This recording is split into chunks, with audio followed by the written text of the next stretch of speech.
स्वागत है दोस्तों आपका एक बार फिर से मेरे YouTube चैनल चेतन सिंह तोमर में। तो दोस्तों आज हम लेके आए आप लोगों के लिए टेस्टनेटिक की T2 जो कि 75 फिशर की जो 75 आती है उसके बराबर काम करती है और जैसे कि फीचर बराबर ही है। ठीक है, अब इसका क्या होता है, मार्केट के अंदर क्या होता है, टेस्टनेटिक T2 की बहुत सारी चाइनीज कॉपियां हैं। कोई आपको 30,000 में मिले, कोई आपको 50,000 में भी मिल जाए। वो जो लोग जैसे बेच सकते हैं वो लोग वो वैसे बेच रहे हैं, लेकिन ओरिजिनल T2 सिर्फ विस्को मेटल डिटेक्टर के पास मिलेगी आपको, क्योंकि विस्को metal detector Fisher, bounty hunter, टेस्टनेटिक के ऑथोराइज्ड डीलर हैं। आप गूगल पे जाके इनकी वेबसाइट पे जाके डीलरशिप चेक कर सकते हो और आप किसी से भी मशीन खरीदते हैं तो आप बिना कुछ जाने खरीद लेते हो, फिर परेशान होते हो। फोन आते हैं मेरे पास कि सर हमने वहां से ली थी अब परेशान हो रहा है, यहाँ से ली थी परेशान हो रहा है। तो देखो दोस्तों, कहीं से भी आप मशीन लो कोई दिक्कत नहीं है, लेकिन एक बार उनकी वेबसाइट पे जाके, जिस कंपनी का आप डिटेक्टर खरीद रहे हो उनकी वेबसाइट पे जाके आप चेक तो कर लो कि वो वाकई में जो आपको मशीन दे रहा है वो वाकई में ओरिजिनल ऑथराइज डीलर है भी या नहीं भी है। तो दोस्तों अब मैं आपके लिए लेके आया हूं टेस्टनेटिक T2। मैंने आपको बताया जैसे कि इसकी मार्केट के अंदर चाइनीज कॉपियां, इसकी मार्केट के अंदर चाइनीज कॉपियां बहुत सारी हैं। ठीक है, तो जहां से भी खरीदो देख के खरीदो, सतर्क रहो इन सब चीजों में। जो भी स्कैम चल रहा है मार्केट के अंदर उनसे बच कर रहो। ठीक है, तो दोस्तों अभी अपन शुरुआत करते हैं, वीडियो की तरफ बढ़ते हैं।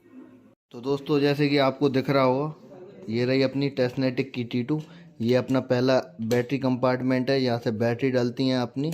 ठीक है, और यहाँ पे एक स्विच दिया हुआ है, इसको मैं इस तरफ को करता हूँ तो यहाँ पे मेरी मशीन ऑन हो जाती है। ठीक है, ऑन होने के बाद जब मैं इस व्हील को आगे की तरफ बढ़ाता हूँ तो यहाँ से मेरी वॉल्यूम बढ़ जाती है और कम करूँगा तो घट जाएगी वॉल्यूम। ठीक है, तो यहाँ से अपनी वॉल्यूम बढ़ती घटती है। तो दोस्तों जैसे कि आपको पता है कि 75 के अंदर स्क्रीन पे लाइट आती थी, T2 के अंदर वो लाइट नहीं आती है। ठीक है, अब यहाँ पे आपको दिख रहा होगा, यहाँ पे एक जो बटन दिया हुआ है, मैं इसको आगे की तरफ प्रेस करता हूँ। यहाँ पे देखिए, मैंने इसको आगे की तरफ प्रेस किया तो मैं इसमें मैन्युअली ग्राउंड बैलेंस बना सकता हूँ। ठीक है, मैंने इसको आगे की तरफ प्रेस किया तो मैं ग्राउंड बैलेंस बना सकता हूँ मैन्युअली। और मैं इसको अगर इस तरफ को करता हूँ तो यहाँ पे आपको दिख रहा होगा मेरा पिन पॉइंट मोड चालू हो गया। टेस्टनेटिक की तो दोस्तों बहुत अच्छी मशीन है, अगर आपको ओरिजिनल मशीन मिल जाए तो। चाइनीज़ कॉपी काम नहीं करती, फिर भी मैं एक बार बोल दे रहा हूँ। ठीक है, अब यहाँ पे मैंने क्या करा, मशीन को चालू कर लिया। ठीक है, यहाँ पे मैंने ये बंद कर दिया, ये मैंने चालू करा दोबारा से। ठीक है, अब यहाँ पे 2 मिनट में वेट करूँगा। तो दोस्तों ये रीडिंग दी हुई है 0 से लेकर 10 तक, 40 से 99 तक। तो यहाँ पे सब कुछ लिखा हुआ है। ठीक है, ये चीज़ को आपको दिख रहा होगा, यहाँ पे लिखा हुआ है ROCK रॉक, यानी कि जो हल्के फुल्के मिनरल्स की जो रीडिंग आएगी तो यहाँ पे आ जाएगी पहले रॉक में यानी पत्थर में, फिर अपनी आयरन से स्टार्ट हो जाएगी। आयरन है, यहाँ पे फॉयल है अपनी, और भी बहुत सारी चीज़ें हैं। रीडिंग चार्ट तो आप मेरी कोई भी वीडियो चला कर देख लेना, उसमें मैंने बताया हुआ है। ठीक है, अब मैं बढ़ता हूँ सेटिंग की तरफ। तो मैं टेस्टनेटिक T2 को क्या करूँगा, यहाँ पे आपको दिख रहा होगा जैसे कि यहाँ पहले मैं आता हूँ इस तरफ को सेंसिटिविटी। ये मेरी सेंसिटिविटी एडजस्ट करने के लिए मेरे ग्राउंड के हिसाब से मैं सेंसिटिविटी को एडजस्ट करूँगा। जितने पे मशीन स्टेबल चलेगी मैं सेंसिटिविटी को उतना रखूँगा। ठीक है, सेंसिटिविटी के बाद आती है डिस्क लेवल। डिस्क लेवल में क्या होता है, जैसे कि मैं इसको बढ़ा देता हूँ, मैंने क्या कर दिया, अभी मैंने 0 कर दिया। ठीक है, अभी मैंने 0 को, अभी मैंने 2 पे रख दिया डिस्क लेवल को। अब मैं यहाँ पे आयरन लेता हूँ। तो दोस्तों यहाँ पे आपको दिख रहा होगा मेरे पास एक गोल्ड का कॉइन है। ठीक है, मेरे पास एक गोल्ड का कॉइन है, और फिर दूसरा है मेरे पास सिल्वर की बिस्किट है, सिल्वर का बिस्किट है। ठीक है, तीसरा है मेरे पास लोहा। ठीक है, तो मैंने अभी देखो लोहे को लगा रहा हूँ तो लोहे को अभी क्या कर रही है, मशीन पकड़ रही है। अब डिस्क लेवल से क्या होता है, मैं किसी भी चीज़ को बंद कर सकता हूँ। जैसे डिस्क लेवल को मैं बढ़ा देता हूँ, मैंने रॉक यहाँ पे बंद कर दिया।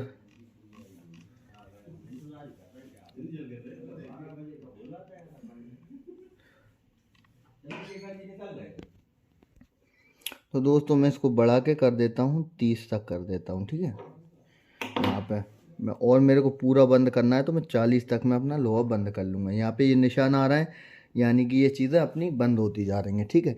यहाँ पे देखिएगा बंद हो गया मेरा लोहा। अब मैं गोल्ड लगाता हूँ तो गोल्ड मेरी मशीन पकड़ रही है। मैं यहाँ पे सिल्वर लगाता हूँ तो सिल्वर भी यहाँ पे मेरी मशीन पकड़ रही है, ठीक है। डिस्क लेवल से किसी भी चीज़ को बंद कर सकते हैं, जैसे कि मैंने अभी लोहे को बंद कर दिया, ठीक है। अब मैं आता हूँ डिस्क लेवल को फिर से 0 कर देता हूँ, ठीक है। सिर्फ मैं रॉक को बंद रखता हूँ 10 तक। अब मैं इसको ऑफ टोन पे आता हूँ। जैसे कि अभी आपने एक चीज़ गौर करा होगा कि सारे मेटलों पे मशीन क्या कर रही है, एक साउंड दे रही है। ऑफ टोन से क्या होगा, जैसे कि मैं ऑफ टोन को बढ़ा देता हूँ, अभी 1 पे मैं इसको 3 पे कर देता हूँ, ठीक है। तो 3 मेटलों पे अलग अलग तरीके से मेरे को टोन चाहिए। तो पहला है मेरा लोहा, ध्यान से सुनिएगा आवाज़ इसकी एक बार, ठीक है। पहला हुआ गोल्ड, हुआ अपना, ये अपना गोल्ड है। सिल्वर की सुनिएगा ध्यान से। तो 3 तरह के मेटलों पे मैंने 3 तरह के साउंड कर लिया, और जितना आप बढ़ाना चाहें वो आप अपने हिसाब से एडजस्ट कर सकते हैं, ठीक है। ऑफ टोन के बाद आ गया मैं वापस से अपनी डिस्क्रिमिनेशन पे। डिस्क्रिमिनेशन पे आने के बाद मैं जो व्हील को इस तरफ को घुमाता हूँ, यानी कि डिस्क्रिमिनेशन से निकाल के मैं ऑल मेटल करता हूँ। तो ऑल मेटल में यहाँ पे देखिएगा अभी मशीन ऑल मेटल को पकड़ रही है। एक म्यू बिल्कुल साउंड आ रहा है, रेगुलरी हमिंग आ रही है। तो यहाँ पे जब भी कोई भी चीज़ आती है तो क्या करती है मशीन, साउंड ब्रेक कर देती है, ठीक है। अब यहाँ पे जैसे कि आपको दिख रहा होगा, अब मैं आता हूँ सेंसिटिविटी। तो ये ऑल मेटल की सेंसिटिविटी है, मैं यहाँ पे कम कर लूँगा, और ठीक है। इसके बाद हमिंग है, मैं इसको और भी हमिंग को और भी बढ़ा सकता हूँ, यानी कि मेरे को और तेज़ साउंड चाहिए यहाँ पे मशीन में, जो रेगुलर ही बजे। और जैसे कि कोई भी मेटल आएगा तो क्या करेगी मशीन, साउंड में ब्रेक आ जाएगा, ठीक है।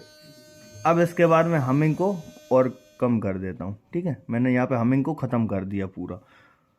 अब इसके बाद मैं आता हूँ मैनुअली CG, यानी कि आप यहाँ से भी ग्राउंड बैलेंस बना सकते हैं। यहाँ पे देखिए क्या आ रहा है लिखा हुआ, पंप कॉइल लिखा रहा है, यानी कि इस पे ला के मेरे को पंप करना है तो मेरी मशीन हो जाएगी ग्राउंड बैलेंस। ये मेरा बैटरी का इंडिकेटर है, ये मिनरल्स की रीडिंग यहाँ पे अपन को दिख रही है। अब जैसे कि ये गोल्ड को वहाँ पे लगाओ, बस यहाँ पे टारगेट आईडी लिखी आती है, जो भी मेटल आएगा उसकी यहाँ पे टारगेट आईडी आ जाएगी, जैसे कि मैंने यहाँ पे ऊपर आपको जैसे कि समझाया होगा, ठीक है। तो दोस्तों सिंपल मशीन है टेस्नेटिक T2, ज़्यादा कोई उसमें उलझने नहीं है, बहुत सिंपल मशीन है। 75 से भी सिंपल है, बस एक चीज़ कम हो जाती है T2 के अंदर। 75 के अंदर मेटल कन्फर्मेशन मीटर आता है, जो कि टेस्नेटिक T2 में नहीं आता। और टेस्नेटिक T2 आती है 2 कॉइलों के साथ। पहली आती है 11 इंची की कॉइल, ठीक है। एक और आती है जो कि 3 से 6 फीट काम करती है। एक और कॉइल आती है 15 डबल डी की, जो कि 5 से 10 फीट तक अपनी काम कर जाती है। तो दोस्तों जैसे कि मैंने आपको दिखा दिया टेस्नेटिक T2। अब फिशर की 75 के अंदर इससे क्या होता है, ज्यादा फीचर बढ़ जाते। गहराई दोनों की सेम है, ठीक है, दोनों एक ही सीरीज की मशीन है, गहराई दोनों की सेम है, बस फीचर फंक्शन 75 के अंदर बढ़ जाते हैं। जो कि सबसे बड़ा फीचर है मेटल कन्फर्मेशन मीटर, यानी गड्ढा खोदने से पहले आपको बता देगी कि वाकई में यहाँ पे मेटल है या नहीं है। तो ये सबसे बड़ा फीचर है। और 75 के अंदर और भी फीचर आते हैं, अभी मैं वीडियो लाऊंगा 75 के ऊपर, तब मैं आपको बताऊंगा। तो दोस्तों कैसी लगी अपनी टेस्नेटिक की T2। और दोस्तों अगर आपको मेरी वीडियो पसंद आए तो लाइक करना, कमेंट करना, शेयर करना, और चैनल को कर लेना सब्सक्राइब। मिलते हैं किसी फिर नेक्स्ट वीडियो में, जब तक के लिए गुड बाय।